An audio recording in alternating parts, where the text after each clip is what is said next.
Passionate supporters and opponents of a new housing development in North County pack a meeting today ahead of a final vote by county supervisors. We're trying to move this test, which traditionally has been a test of last resort, into a frontline test because it can get us the answer quicker.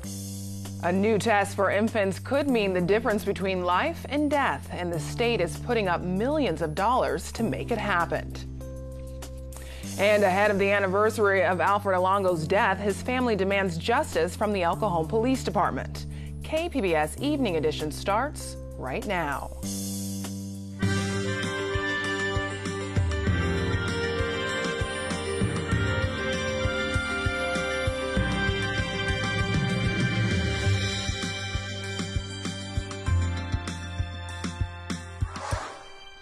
Good evening and thanks for joining us. I'm Ebony Monet.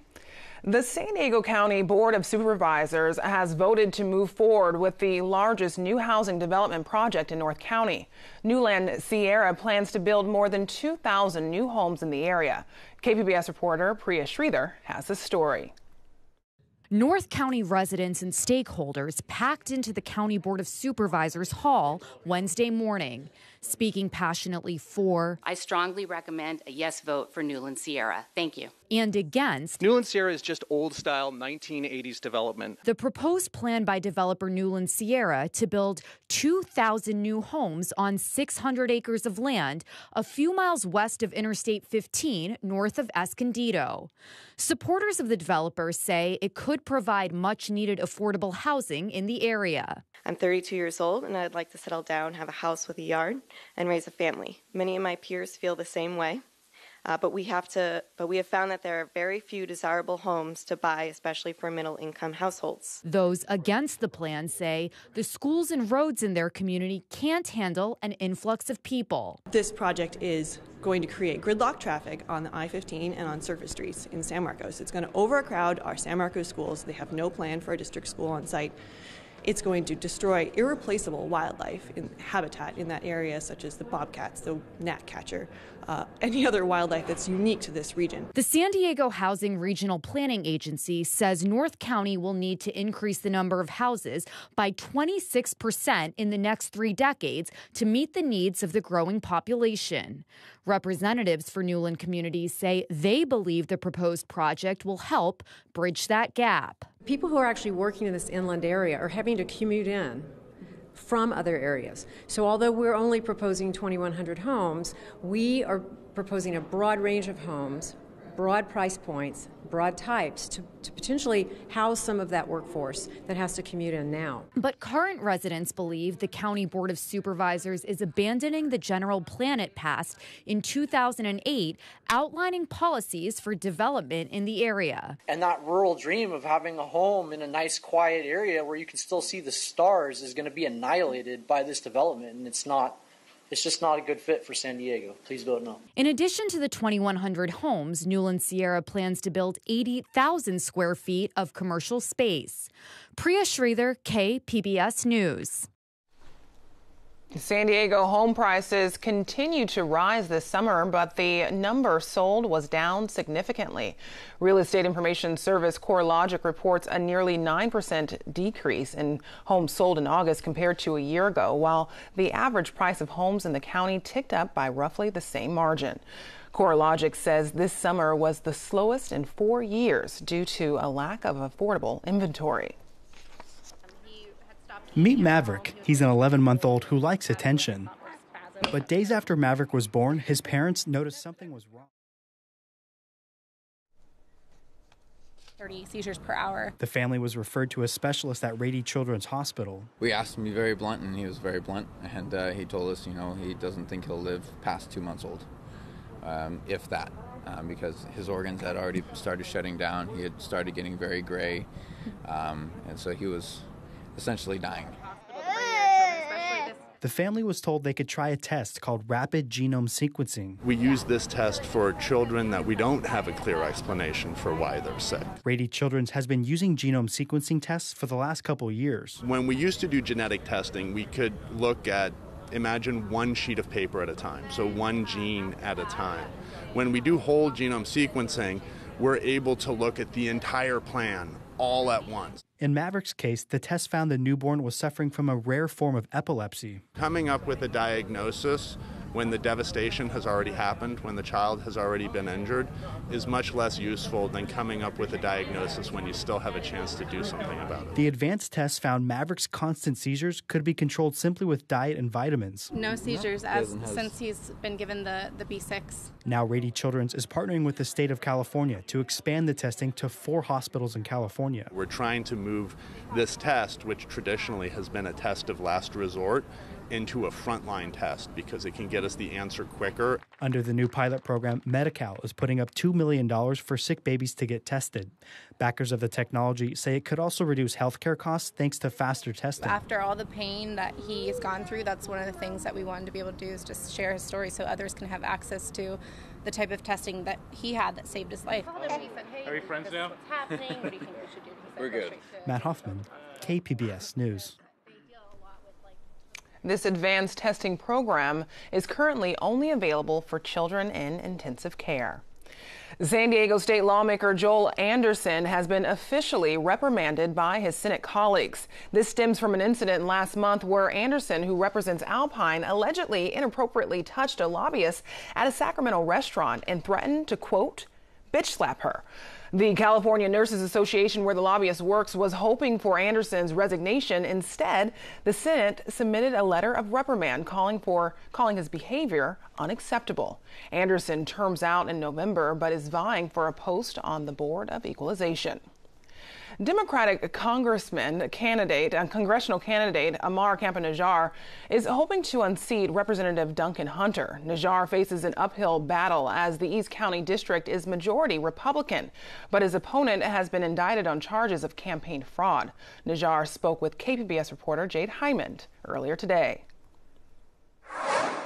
Amar Campa-Najjar, I want to thank you for joining us. You are running for a seat in the 50th Congressional District against the incumbent Duncan Hunter. What do you plan to bring to that district if elected? Yeah, well, thank you for having me and giving me the opportunity to address my voters. It's unfortunate Hunter couldn't be here today. One of the first things I want to provide voters is a presence, is to show up in the district, to talk to people like I have for the past 20 months. I've been talking to people not about their personal politics, but about their personal health, their personal safety, and their personal financial dignity. Those are the things that people care about the most. And they're looking at me and saying, you know what, Amar, we want somebody who will put country over party, who will put patients over pharmaceutical companies, and will put our interests over special interests. And so they're looking at me and they're looking at our congressman right now and all the situations that are going on, and they're ready for an alternative. My number one agenda will be to make sure that we could crack down on the corruption in Washington and also make sure that we invest in our people, control America's healthcare costs, and bring the American people back together again. I think we live in very divided times, but I don't think we need to be. Now, in the past, you said that you are not in support of the gas tax. Tell me about that. Yeah, so, you know, I personally believe that California as a state, the 5th biggest economy in the world, we put so much into the federal tax system. We should be getting out what we are putting into it. I think the fact that we have a gas tax, the fact that we're even talking about sanctuary cities, it is a symptom of Congress and the federal government not doing its job. And now they're forcing and putting an added burden on California to do even more than we do for the state and for our country. So I'd like to be able to get Hunter out of there and propose an infrastructure bill that would go above and beyond the funding that we need to fix our crumbling roads and bridges. And I want to bring this back to the campaign. With Duncan Hunter's indictment, has that changed things for you in terms of how you're campaigning? I think this indictment just underscores what we've always known. And it's unfortunate. I don't crow over the misery of others, and I've talked to you about this before. But what I'm hearing from conservative voters is the fundamental question of, you know, they believe in law and order. And their question is, do we want a lawbreaker to be our lawmaker? Can we trust somebody to pass and enforce laws that he himself cannot follow? And it is a fundamental question of personal accountability. The crimes themselves are problematic, but the way he's conducted himself, blaming his wife, blaming the Justice Department, blaming me, blaming someone who died 16 years before I was born, and not taking any personal accountability for his own actions. The reality is it's me and Duncan on the ballot, and people will judge us on our own merits, our own actions, and our own record. And I think Hunter's record as of late has been tarnished by his criminal activities. Now, Hunter was recently at a fundraiser, and he spoke about you. It was recorded, and he made many attacks on your heritage, on your name. I want you to take a listen at what he said. Sure. My opponent's name up until about 3 months ago was Ammar Yasser Najjar, named after Yasser Arafat. I kid you not. And he changed his name from Ammar Yasser Najjar to Ammar Kampa Najjar, so he sounds Hispanic. What's your reaction to that? So he sounds Hispanic. My mother is Latina. I am Latino. I was raised by a single working class mom. My dad took off when I was about 6 years old. She's the one that raised me. My name has been Ammar Kampa Najjar, formally in the eyes of many, for years. I decided to formalize it and legalize it recently, but when I was at the Department of Labor, I was Ammar Kampa Najjar. When I was at the White House, I was Ammar Kampa Najjar. And this whole thing about my name being affiliated with a chairman in the Palestinian Authority is bogus. My father's name is Yasser, and it is tradition in the Middle Eastern community, including the Chaldean community, to carry your father's name. I chose to pay homage to the parent I knew the most, my mother. But this is a desperate attack from somebody who knows he's on his way out. He knows that he's under criminal investigation. There is only one person who has committed crimes in this race. It's not me. It's Congressman Duncan Hunter. I'm not responsible for my family's crimes, and Hunter's family is not responsible for his crimes. It's me and him, and he's trying to use this as a weapon of mass distraction. What Hunter knows is that that man that he talks about died 16 years before I was born. He knows that I got a security clearance from the White House and the Department of Labor, meaning I'm not a threat, and he knows that he's in a lot of trouble, and he's trying to distract people from this. You've said that the unemployment rate is one of the highest there in that district. How would you fix that if elected? Yeah, I just finished talking to the sheet metal workers as I was coming in, and they were telling me, look, we want to have guarantees of local hires. You know, sometimes workers are coming in from Arizona because they'll do it for cheaper. And then meanwhile, our workers in East County and North County have to drive an hour and a half to the nearest job. When they just want to be working in their area, in their zip code, they want to help build the schools that their kids go to. They want to put the ACs in the schools that their kids go to so that they guarantee those places are secure for their kids to go to school. So I want to be able to lift up those people's lives, and instead of these workers going to the big city job, I want to bring the big city job to them. And I've talked to union workers, Native Americans, local business owners like the Escondido Chamber of Commerce. I want to bring big corporations to my district and maybe even explore putting it on Native American land, because it's not as tax burdening as other parts of California are. And Native Americans love the idea. It would create jobs for Native Americans, for local areas, and small businesses. So that's what I want to do. You know, I worked at the Department of Labor, and that was my biggest focus, is apprenticeship, on-the-job training.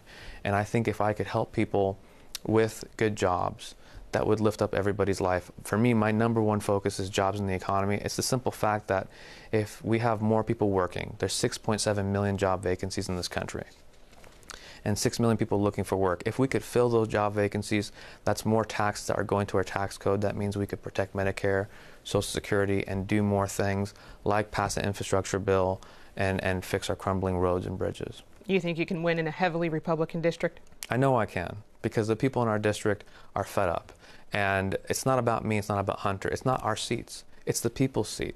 And after 40 years of one family holding this seat, it's time to give it back to its rightful owners, and that's the 750,000 people who called this seat home. And if I'm so honored to serve, I'll be an occupant for 2 years. Give me 2 years. If you're happy with what you see, re-elect me. If you're not, vote me out. But it's time for a change. It's time for real representation. We do not need a lawbreaker being our lawmaker anymore. Ammar Kampa Najjar, thank you so much for joining us. Thank you for having me. To hear the entire interview with Ammar Kampa Najjar, tune in to Midday Edition tomorrow at noon on KPBS Radio. Congressman Duncan Hunter's office declined our request for an interview. California voters will get a chance to weigh in on emergency medical crews and their breaks. From Cal Matters, Elizabeth Castillo explains Prop 11 in 1 minute. Sometimes Californians are asked to weigh in on ballot measures that affect the most consequential issues facing the state. And sometimes there's Prop 11. Hi, I'm Elizabeth Castillo, an editorial intern at Cal Matters, and this is Proposition 11 in under a minute. Prop 11 would make sure that emergency medical crews remain on call with their radio switched on during meal and rest breaks. So why are we voting on this? Back in 2016, the California Supreme Court ruled that employers can't require security guards to be on standby during meals. A break is a break. The private ambulance industry worries that it's only a matter of time before the courts make a similar ruling about them.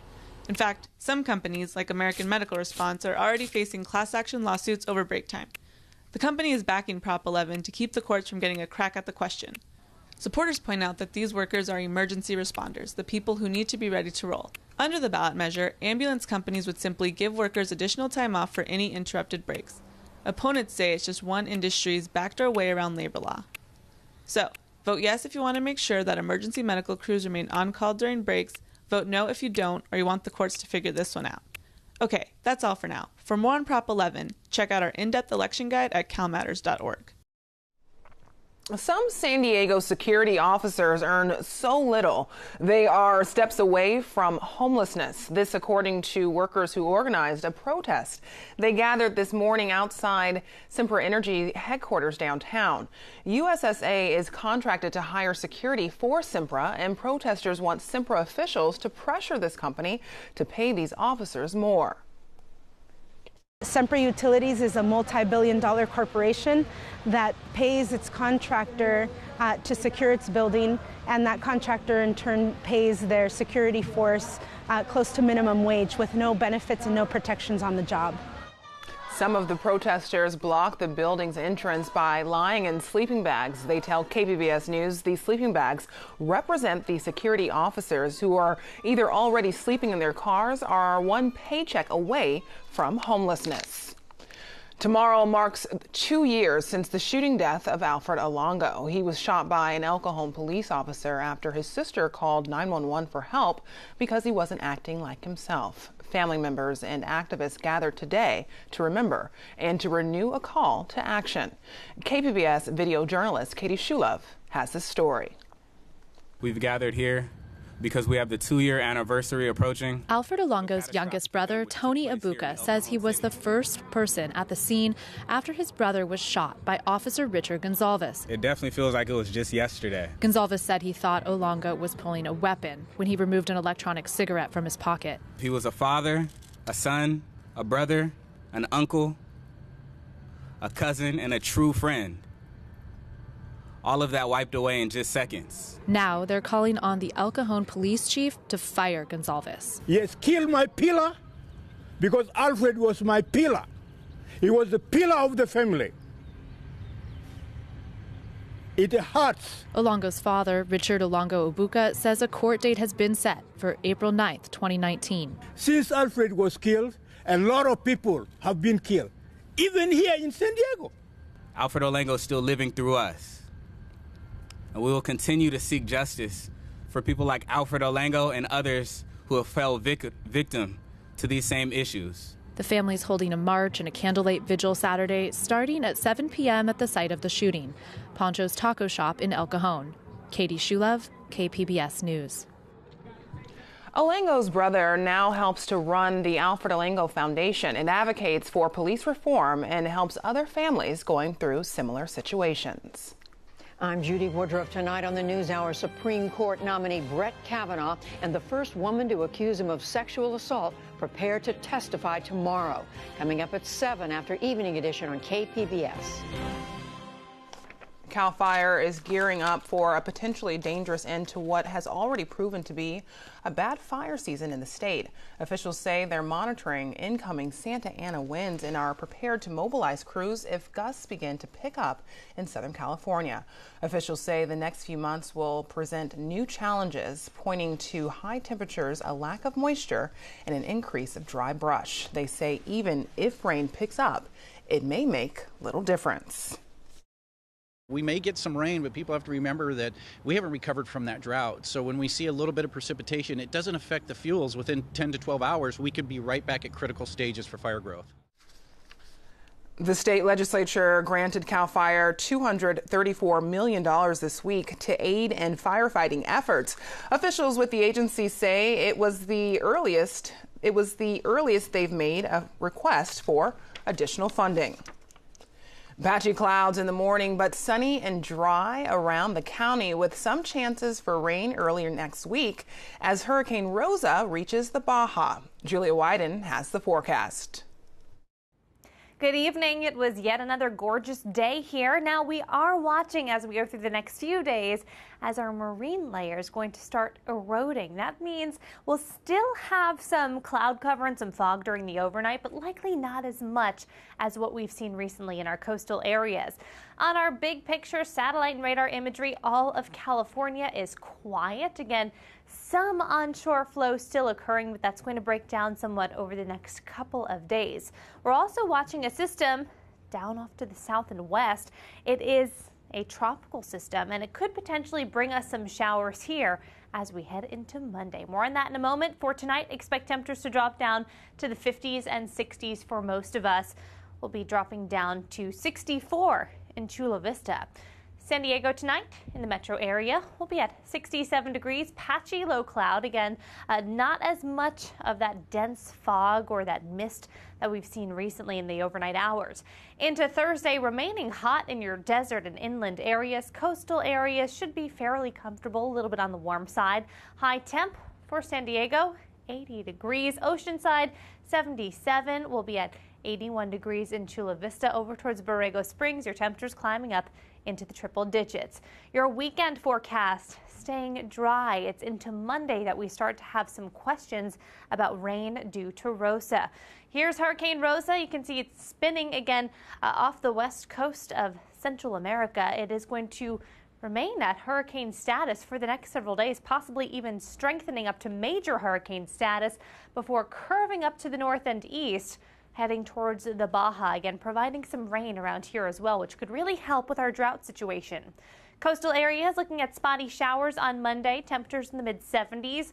We're dry inland through the weekend, temperatures cooling off Monday, clouds and a couple showers. The mountainous areas will be dipping down to the upper 60s for Monday, and your forecast as we take you into the deserts, temps in the triple digits until the later part of the weekend, 90 on Monday. Back to you, Ebony. The United States and Canada are under the gun. Negotiators from both countries are working to keep Canada in a North American trade bloc before the September 30th deadline. From Marketplace, reporter Sabri Benashor has a reality check on the original NAFTA agreement. So let's talk about NAFTA, the North American Free Trade Agreement. Basically, the US, Mexico, and Canada got together and said, man, we are making it really difficult to sell our stuff to one another. Let's reduce the barriers that we put on each other's goods. That was the basic idea. Let's just make trading with one another easier. It gets blamed for a lot. NAFTA has led to the loss of more than 680,000 jobs. America intends to withdraw from the deal, okay? No more NAFTA. No more NAFTA. Getting rid of NAFTA would be no more NAFTA. Like walking out into oncoming traffic economically. It would cripple the auto industry, which depends on moving goods across the border many times just for one part of a car. It would be horrific for the aerospace industry, which does the same thing. Our agriculture wouldn't be able to sell corn into Mexico. It would be insanely disruptive to just stop NAFTA. I will hold on the termination. Let's see if we can make it a fair deal. This doesn't mean that there were not winners and losers from NAFTA. There were. Non-college educated, low-skilled workers in brick making, furniture making, shoemaking.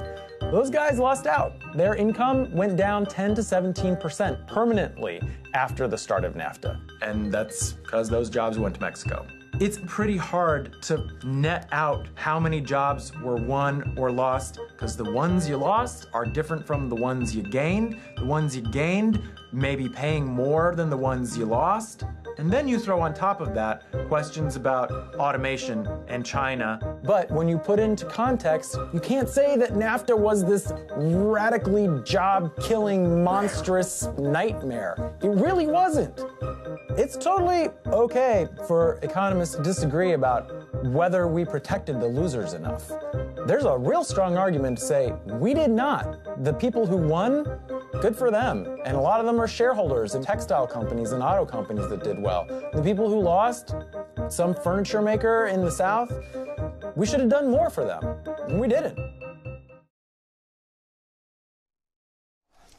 You can read more coverage about the North American trade deal at marketplace.org.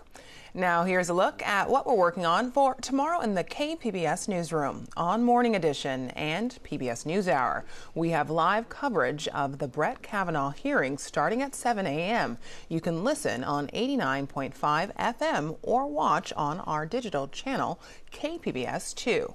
And on Midday Edition, an epic journey of an Iraqi refugee and former translator for the U.S. military.